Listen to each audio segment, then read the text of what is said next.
Bonjour à tous et bienvenue dans cette nouvelle émission. Je suis Audrey Briand, maître en psychologie clinique depuis 1998, sophrologue branche clinique depuis 2009 et aussi important, militante pour les droits des animaux.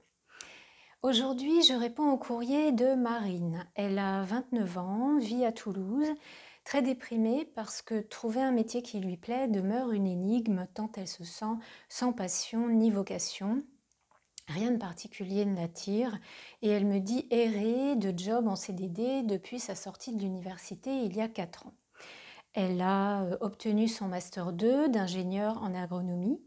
Pourtant, travailler dans cet univers n'a jamais été qu'un choix de raison. Toute sa vie privée s'en ressent et la période de fierté due au fait de prendre son premier appartement, payer seule son loyer, est très loin. Elle me dit qu'elle ne sent pas mener la vie adulte à l'an-de-père à cause de cette situation qui s'éternise et me demande comment et s'il est possible à son âge de devenir un jour comme tout le monde, comme elle me dit, une jeune femme épanouie et sûre d'elle grâce à son choix de carrière. Il ne semble pas y avoir des sources familiales bloquantes qui expliqueraient son problème de maturité ni de traumatisme particulier au vu de son courrier. Alors, bonjour et merci Marine pour votre mail et à tous ceux qui se reconnaissent dans votre cas. C'est vrai que depuis l'explosion du chômage, bizarrement, on exige des gens qu'ils aient un métier et même plus que ça, un métier passion. On connaît tous le fameux qu'est-ce que vous faites dans la vie systématiquement demandé au bout de 3 minutes de conversation, censé tout résumer de l'autre. En fait, c'est souvent mal vécu puisque sans rapport avec qui on est. Si on travaille mais sans aimer ce qu'on fait, s'il s'agit d'un travail alimentaire ou encore lorsqu'on est en recherche d'identité, comme vous vraisemblablement. Mais rassurez-vous, il y a plusieurs moyens de définir sa voie et ne plus stagner. Avec une règle toutefois. Quand on veut changer l'extérieur, quitter un travail ou quelqu'un, c'est très souvent qu'on ne sait plus où on en est soi. Alors, si c'est bien votre cas, ne rien casser, tout conserver en attendant et comprendre que le changement doit être interne. L'herbe ne sera jamais plus verte ailleurs si elle est toujours en friche à l'intérieur de soi.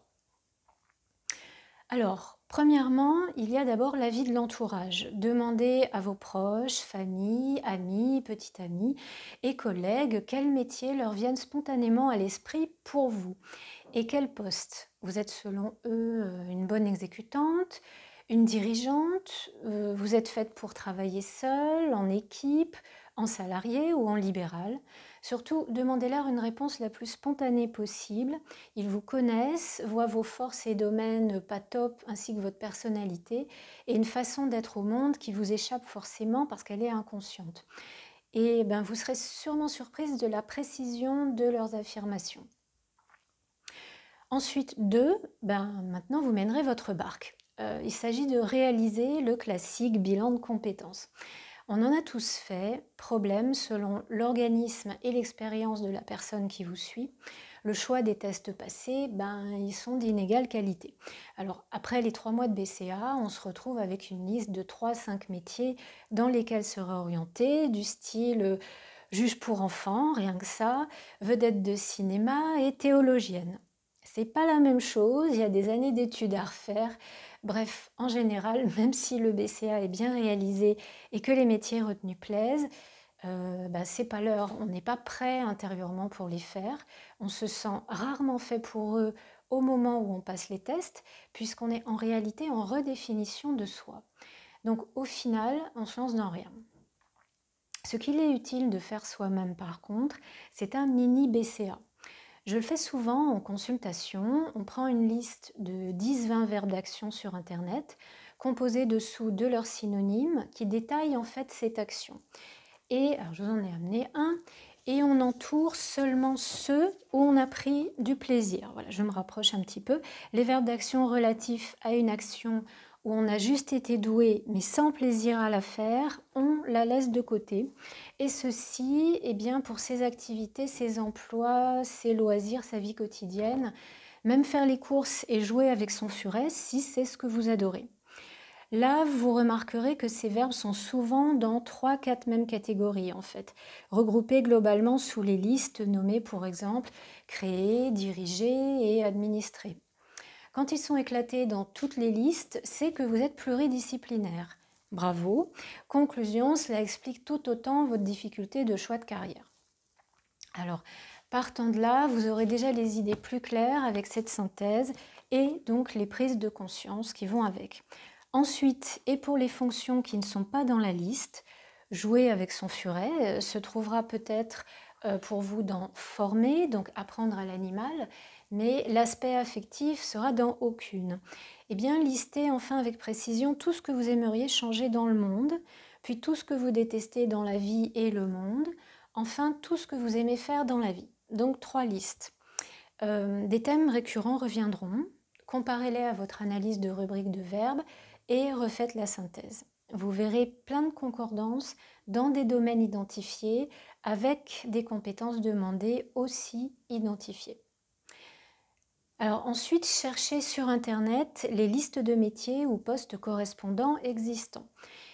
Et bien là, il ne reste plus qu'à les tester avec 3, une psychothérapie succincte d'1 an, afin de vous connaître enfin en pratiquant un travail d'introspection, en prenant bien garde de rester sur le thème trouver mon orientation professionnelle durant ces mois, sans vous en écarter trop, à associer simultanément à 4 dernières techniques, la plus efficace et je dirais la plus rapide pour grandir et se trouver rapidement et qui parachève les précédentes, eh bien c'est 10 ponctuelles expériences professionnelles diverses pendant 1 an, allant de quelques heures par semaine ou beaucoup plus si vous pouvez, vous voulez, sur 1 à 3 mois maximum par exemple, dans des domaines et postes autant que possible choisis de manière éclectique grâce à votre BCA, parce que là vous savez déjà que les jeunes adultes, mais pas les ados, vous attirent, être à la mer, diriger, archiver.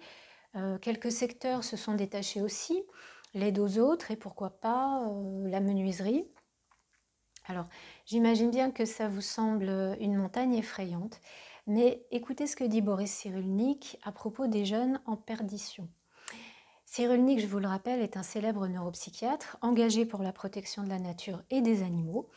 Et il a fait redécouvrir en France le concept de résilience, c'est-à-dire prendre conscience d'un traumatisme afin de trouver des stratégies pour le surmonter et ne pas se laisser détruire par lui.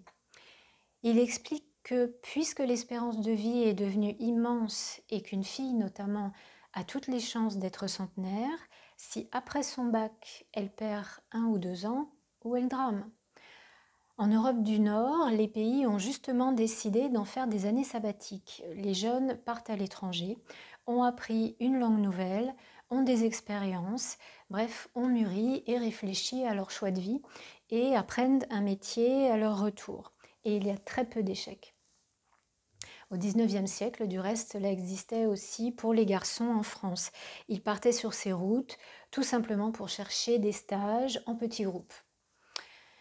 Et oui, alors certes, vous avez quelques années de plus, mais ce procédé consistant à se découvrir tout en découvrant la vie au travers de courts emplois divers reste imparable. Par contre, voyager demande célibat et finances, et si c'est pour s'amuser, ce ne sera pas constructif et l'objectif recherché ne sera pas atteint, donc pensez-y.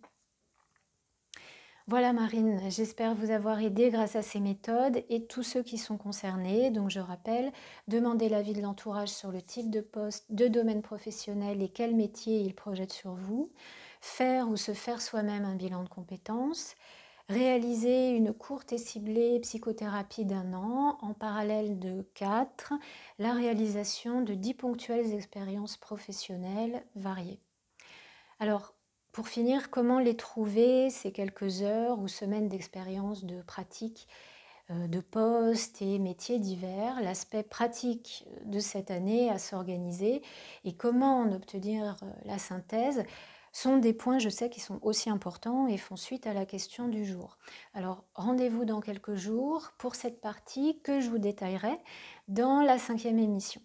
Voilà, donc je vous laisse tous déjà consulté votre entourage et réalisé votre mini BCA personnel entre-temps. Pour vous abonner ou m'écrire vos questions, c'est en dessous, à cliquer sur la barre et le petit triangle gris. Très bonne semaine à vous.